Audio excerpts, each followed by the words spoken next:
Consistent রিভিশনে থাকতে হবে, মোরাজা করতে হবে এই কোরআনকে হেফজ করে ফেলা এটা সহজ, কিন্তু এটাকে টিকিয়ে রাখা বড্ড কঠিন। যারা তোমরা হেফজ কমপ্লিট করেছো, হাফাজাতুল কোরআন, তোমাদেরকে উদ্দেশ্য করে আল্লাহ রাসূল সাল্লাল্লাহু আলাইহি ওয়া আলিহি ওয়াসাল্লাম বলেন যে তাআহাদুল কোরআন, তোমরা ডেইলি বেসিসে কোরআনকে কি করো? রিভাইজ করো, রিভিশন দাও, মোরাজা করো, এটাকে সম্মান করো। কেননা পোষ মানানো হয়নি এরকম কোন বন্য উট যদি এটা রশি ছেড়ে দেওয়া হয়, এটা যেমনি ছুটে পালায়, দৌড়ে পালায়, এটারে ফিরে আনা যেমনি কঠিন, কোরআন হেফজ করার পরে, মুখস্থ করার পরে কেউ যদি ভুলে যায়, ওইটারে আবার রিভাইভ করা তার চেয়েও বেশি কঠিন। এবং আল্লাহ রাসূল সাল্লাল্লাহু আলাইহি ওয়া আলিহি ওয়াসাল্লাম তিনিও যাতে ভুলে না যান বারবার কোরআন পড়তেন, বারবার রিভাইজ করতেন। রাসূল সাল্লাল্লাহু আলাইহি ওয়াসাল্লামের কষ্ট হয়ে যেত, ফলে আল্লাহ তাআলা বলেছেন, নবী আপনি তাড়াহুড়ো করে এত কষ্ট, এত প্রেসার আপনার উপর নেওয়ার দরকার নেই, আমি আপনাকে পড়িয়ে দেব। জিবরিল যখন পড়ে শুধু ফলো করেন, সেটা একবার পড়ে নিন, মুখস্থ আমি আল্লাহ করে দেব। এরপরেও আল্লাহ রাসূল সাল্লাল্লাহু আলাইহি ওয়া আলিহি ওয়াসাল্লাম রেগুলার বেসিসে কোরআন পড়তেন, সাহাবাদেরকে কোরআন শোনাতেন, আবার সাহাবাদের কাছ থেকে কোরআন শুনতেন। এবং সারা বছর কোরআনের যতটুকু নাজিল হতো,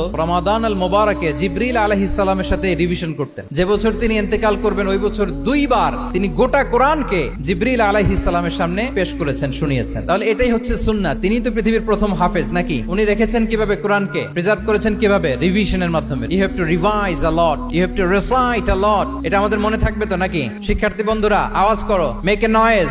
মনে থাকবে ইনশাআল্লাহ বিইذنিল্লাহ।